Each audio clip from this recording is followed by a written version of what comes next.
Hello guys, and welcome back to the channel.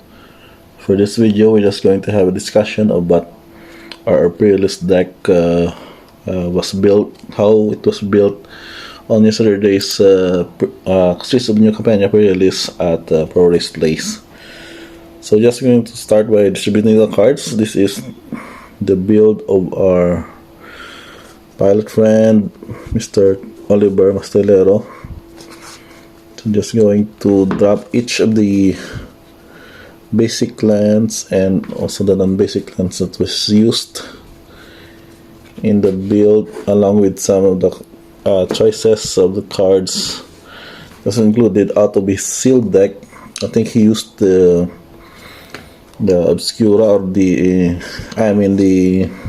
Maestros, that was the Greek Sis in the deck, but he ended up building a June aggro deck with the splash of blue for his fourth color.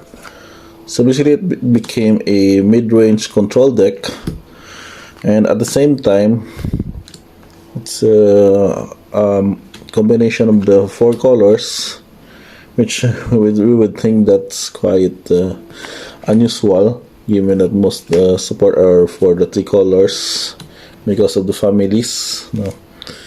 But this time he ended up building all of this via the having the need to splash blue for the build. So let us first go with the color. In the color division, we'll have the two drops here on this pile. He added the two drops and started with the Corrupt Court Official. So this is a 1/1 discard. 2 copies of this and Crook Custodian.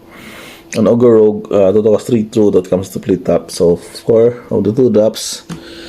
Then he added 3 for the 3 drops. He has 3. So this is the foil Shakedown Heavy. It costs 6/4. It's good on itself. It lets you draw in exchange for not having to attack. A Corpse Appraiser, uncommon from Maestros. It costs 3/3. And then a Fire Sledge Arsonist. A red creature which can deal damage in exchange for the number of times that you have sacrificed a permanent in this turn. So not quite that strong enough on a curve. Should have added maybe a 3-drop that was a dual tip, but unfortunately he didn't have that in the list, in the pile of the sealed cards. So we had to make use of what we have on those pile of cards. So for the 4-drop we have the Sizzling Soloist. We can make alliance effects of cannot block for the blockers and opponents. We have a Glittermonger, which is basically the source for T-shirt lock-in, which we use to later on the ramp up for the best cards and also for mana fixing. We have a Paragon of Modernity, for the cost 2 flying, which can be pumped, and if 3 or more exactly 3 colors of mana were used to activate, then we'll put some counter on it instead. And lastly, Mr. Offer the Builder from John the Revealed Tears. So when it attack, double target creature's power to the end of turn. So it's a good attack on yourself, especially when you combine with this 5-drop card. So you have Freelance Muscle. It gets +1 plus X whenever it attacks for blocks, or X the greatest power and toughness among other creatures control. And it's also partnered by, I think he added this, the Goon, the Gilder Goons, which can be Blitz for 4. So when it dies, you can create a tap to 2 black rogue creature token. And among the top curve is these cards. These are the, I think this is his Prerelease card, Evelindo Covetus from the Maestros. So when you have a field, exile top card, the certain collection counter, then you can cast it that card from exile collection. If it was exiled with an ability you controlled, or you may spend mana as those were control. Not that impressive over there. It gets you card advantage, but given that it's still just a 2/5, so not a good attacker in itself. Then you have a Glamorous Outlaw, just common, for 6 to cast 4/5. So deals 2 damage to each opponent, just carry 2. You still have this ability of fixing your mana when exile it. And last is the 7th curve is the Dust Mangler. So this is the good card as I played on it. There's a drawback is just sacrifice a creature. You can choose discard a card or just pay for life. But its effect when it enters the battlefield are those 3 effects. So it opponent sacrifices a creature, discards the card, and then loses 4 life. And also a 5/4 attack on its own. So let's not go to the removals. He has a total of 8 and 7, but various card names uses. So first, this is the rare Unleash the Inferno, 7 to cast 4 for 4.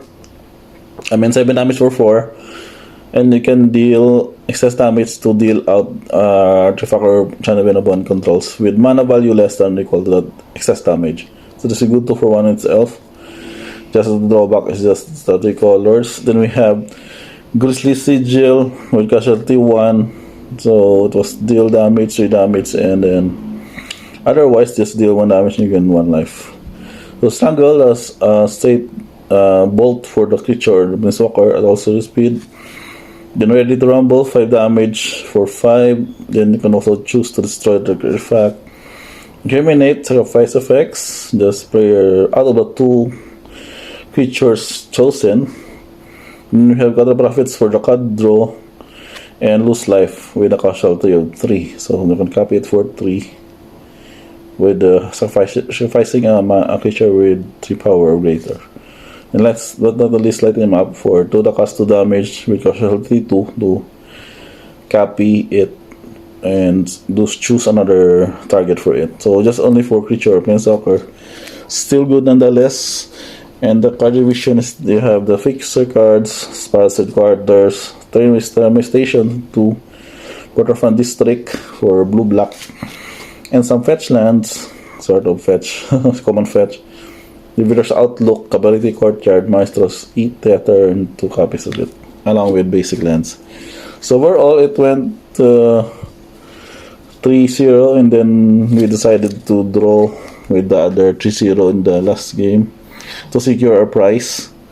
So we're always happy with the deck's turnout, despite having only not I think 2 best cards over the rares, not really a good rare on this one, and the curve is quite heavy and slow, and chances of mana screw, but still it performed out well. So this is just a wrap up the share of the Prerelease that we went with our Prerelease deck build. So if any of you want to share your Prerelease experience, you can just comment them on the comment box below. And we're going to wrap this up again. We're saying that I hope you enjoyed your Streets of New Capenna Prerelease and post-release events here in the Philippines. And until the next upload, don't forget to like and subscribe if you like this content for more Magic the Gathering related content. Thank you.